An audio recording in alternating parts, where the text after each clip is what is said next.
What was that last episode about again? If you missed the last episode, we got a chance to see one of the world's best national parks, Iguazu Falls. The falls were incredible, and so were all the activities. The world is our compass, wherever it may take us. Up some ancient steps of Machu Picchu to a crazy train ride in Sri Lanka. We want to experience something different.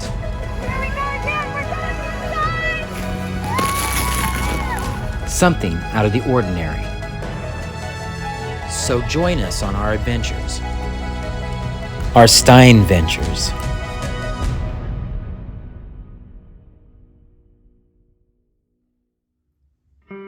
One of my favorite quotes of all time is from Henry David Thoreau. The world is but a canvas to our imagination.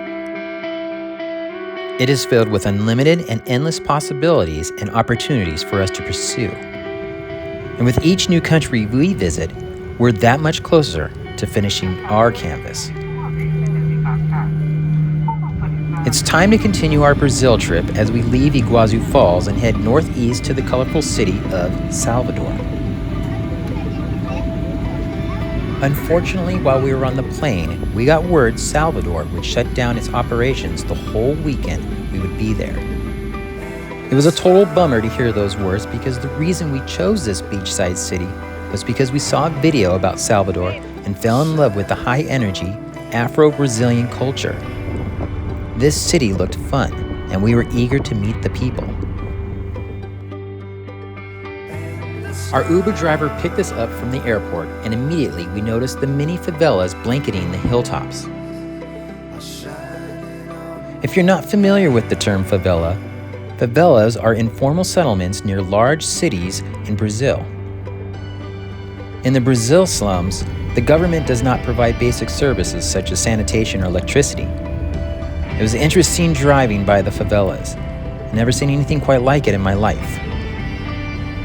Soon the hillside of favelas would disappear, and the crashing waves along the eastern beach side of Salvador would welcome us.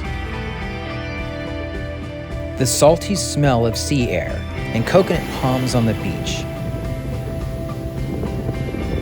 And to complete the scene, the Itapua Lighthouse, Salvador's postcard. Itapua means erected stone. The lighthouse is located 30 kilometers from the center of Salvador. And from our hotel, you can see the lighthouse standing tall. On the way back from the hotel, we encountered these friendly guys. We stopped to say a quick hello, but it was so fascinating to watch these little monkeys watching us that we stayed a lot longer than we anticipated. And when we decided to leave back to our hotel, they decided to follow us. Maybe they liked the way we looked.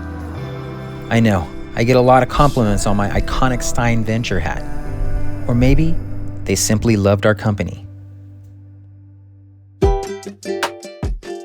We stayed at the Hotel de Ville Prime Salvador, a beautiful resort close to the beach. And since we were in lockdown with this COVID thing going around, it was a great time to just relax by the pool and get ourselves a couple fresh coconut drinks. The staff was very friendly and the food was great. This breakfast dish is called a cassava, Brazilian tapioca pancake. It's made to your specifications and are super tasty. Most people add some fruit to them. And as we sit down to eat our breakfast each morning, we receive yet more curious visitors. This time, it was the local iguana. Slowly, he inches his way toward us in hopes for a bite of our delicious tapioca pancake. My wife gives in and befriends the gentle lizard. She's excited to feed them, even though the sign in front of us clearly says not to feed the animals. Oh well, it's like my wife and I always say, little rules are for little people. It was a beautiful, lazy, sunny day here in Salvador, and we got the rest we so needed after the fun we had in Iguazu Falls. Now we needed to find a way to see this lockdown city without getting in trouble. Again, little rules are for little people.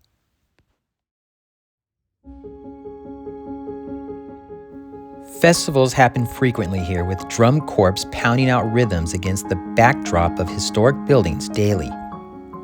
I wish we could have seen all of that. But again, this worldwide pandemic had a strong hold on the city, and the only drums we ever heard were the ones we created from our imagination.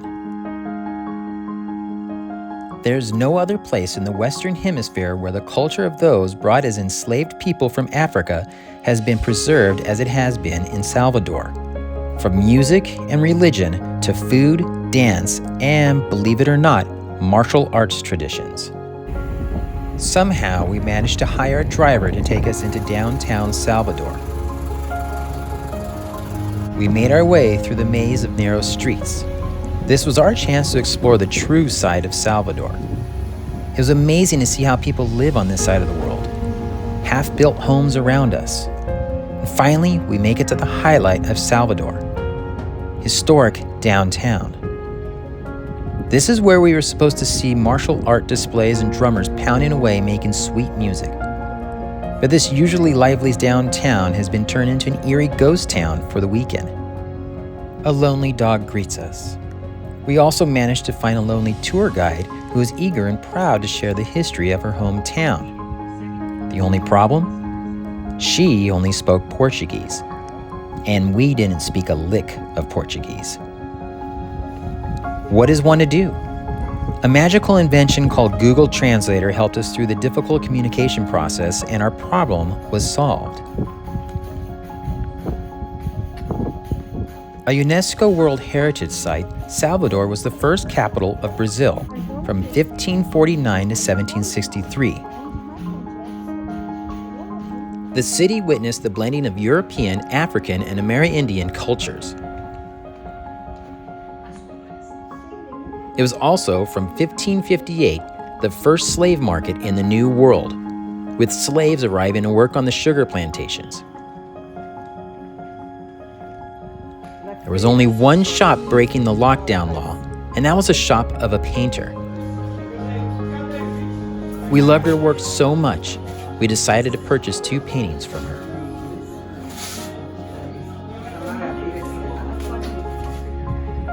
A special feature of the old town are the brightly colored houses.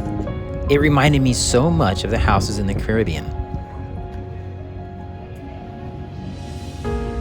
In the 1990s, some 1,300 properties were restored in the district with the objective of developing the economic potential of the area by exploiting tourism. Concurrently, the number of residents in the historic center decreased from about 9,800 in the 1980s to around 3,200 in 2000 in a process of depopulation.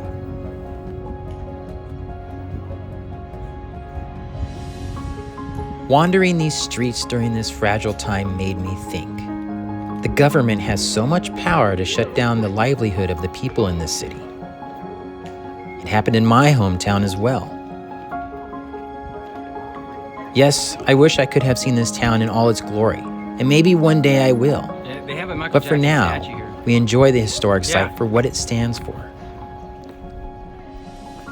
I hope the people bounce back and their economy becomes bigger and better. They deserve it. And when this pandemic is finally squashed to the ground, our world will rejoice and become even stronger. This guy right here is one of the 7 wonders of the world. Well, not exactly this guy right here, but you know what I mean. So let's go check out what's coming up next on Stein Ventures. Magic. This is it. We finally made it to the last adventure in Brazil. We strap on our hiking shoes and scale the side of a mountain. We also tackle the art of hang gliding. The last episode of the series brings us to the most famous city in Brazil, Rio de Janeiro. So hop on the train with us and witness the city's most iconic statue perched on top of a lonely hill. Thank you for watching this episode of Stein Ventures. And if you like what you saw, click that like button. If you really liked what you saw, click the subscribe button right there. I just put it up, and if you can just click that button, boom, right there, you're not gonna wanna miss out on what's coming up next.